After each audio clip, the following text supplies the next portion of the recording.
जिन्ना पर दिए बयान को लेकर अखिलेश यादव पर बीजेपी निशाना साध रही है। समाजवादी पार्टी का इस बयान पर क्या रुख है, बात करने के लिए मेरे पास सपा प्रवक्ता आशुतोष वर्मा साहब हैं। डॉक्टर साहब, अखिलेश जी ने जिन्ना को लेकर जो कहा, गांधी जी से, पटेल जी से तुलना की, उसको किस तरह देखते हैं? क्या जो खबरें आ रही हैं, जो चल रहा है, वही बयान तो है ना? कुछ क्लैरिफिकेशन तो नहीं है? देखिए, अखिलेश जी ने कल और ही चीज़ें कही थी। कल एक्सीलेंस की बात करी थी, और मुझे लगता है कि भारतीय जनता पार्टी जब चुनाव में जा रही है तो वो जो अच्छी अच्छी बातें हैं वो छोड़ के उन मुद्दों को जरूर उठाती है जिसमें एक तरह का सांप्रदायिक माहौल बिगड़े। मैं लगता हूँ कि बाबा मुख्यमंत्री एक बार ये तो बता दे कि मान लीजिए आज भी काम बोलता है कि बात पे समाजवादी पार्टी पे आप फीता काटते हो, एक काम अपना भी बता दो। हम तो जिन्ना पे बता देंगे क्या करना है, क्योंकि आडवाणी जी ने तो बताया है। और मुझे लगता है कि भारतीय जनता पार्टी 4.5 साल में अपने अंतर्द्वंद से हिलने के बाद, इस उत्तर प्रदेश को बड़ी महंगाई में भेजने के बाद, 120 रुपये लीटर पे तेल बेचने के बाद, भारतीय जनता पार्टी के बाद अब किसी मुद्दों पे बहस करने की बात नहीं रह गई है। डॉक्टर साहब, लेकिन एक सवाल ये है ना कि जिन्ना का जिक्र ही क्यों? आखिर अखिलेश जी ने भी जिन्ना का जिक्र क्यों किया इस टाइम? नहीं, मुझे लगता है कि जहाँ तक वो पढ़ाई की बात कर रहे थे, जिस लोगों की बात कर रहे थे, उन्होंने सबकी बात करी। उन्होंने पटेल की बात करी, उन्होंने गांधी की बात करी, उन्होंने अपने कई भाषणों में भगत सिंह की बात करी। लेकिन ये कौन है जो किन चीज़ों को पिक करते हैं, जो सिलेक्टिव पिक करता है भारतीय जनता पार्टी, उससे किसको फायदा होने जा रहा है? वो उन्होंने पेट्रोल डीजल की बात करी। क्या आपने कभी भी किसी भी भारतीय जनता पार्टी के नेता से पेट्रोल डीजल की बात करी?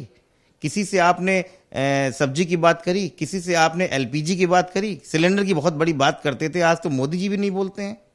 मुझे लगता है भारतीय जनता पार्टी किसी तरीके से सांप्रदायिक माहौल बिगाड़ के चुनाव को जीतना चाहती है, लेकिन उत्तर प्रदेश की जनता ने अपना जवाब बहुत अच्छी तरीके से 6 महीने पहले इनको पंचायत चुनाव में दिया था। बीजेपी ने कहा है कि समाजवादी पार्टी अब जिन्नावादी पार्टी हो चुकी है और जिन्ना के रिश्तेदारों का वोट लेने के लिए इस तरह के बयान दिए जा रहे हैं। देखिए, भारतीय जनता पार्टी आज से नहीं, पिछले 3 दशकों से इस तरीके के लांछन लगा रही है, और पिछले 3 दशकों में 4 बार समाजवादी पार्टी उत्तर प्रदेश में सरकार बना चुकी है। बाकी आप उत्तर प्रदेश की जनता को अगर आप इतना हल्का समझते हैं तो मुझे लगता है कि भारतीय जनता पार्टी को आत्मावलोकन करना चाहिए कि वो कहाँ पर है।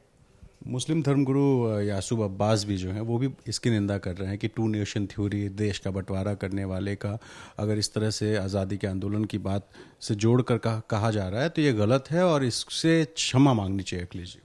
देखिए, मुझे लगता है कि ना मैं किसी और का प्रवक्ता हूँ, मैं समाजवादी पार्टी के प्रवक्ता हूँ, और समाजवादी पार्टी का रुख बहुत साफ करने जा रहा हूँ कि उत्तर प्रदेश का चुनाव ना जिन्ना पे लड़ा जाएगा, ना जिन्न पे लड़ा जाएगा। ये सिर्फ महंगाई पे, उत्तर प्रदेश की 24 करोड़ की जनता के ऊपर, उत्तर और भारतीय जनता पार्टी के खिलाफ जो जो आक्रोश हैं इस समय, जो इस तरीके से लोग हत्याएं कर रहे हैं, जिस तरीके से बेकाबू पुलिस है, जिस तरीके से बेकाबू महंगाई है, और समाजवादी पार्टी का किया हुआ 2012-17 का जो काम है, हम उस पर चुनाव लड़ेंगे और यही चुनाव के मुद्दे होने चाहिए।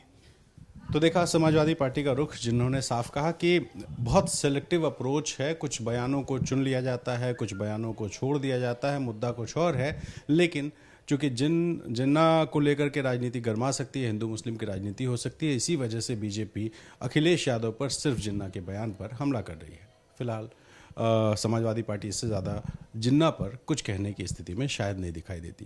कैमरा पर्सन प्रेम सिंह के साथ रणवीर, एबीपी न्यूज़, लखनऊ।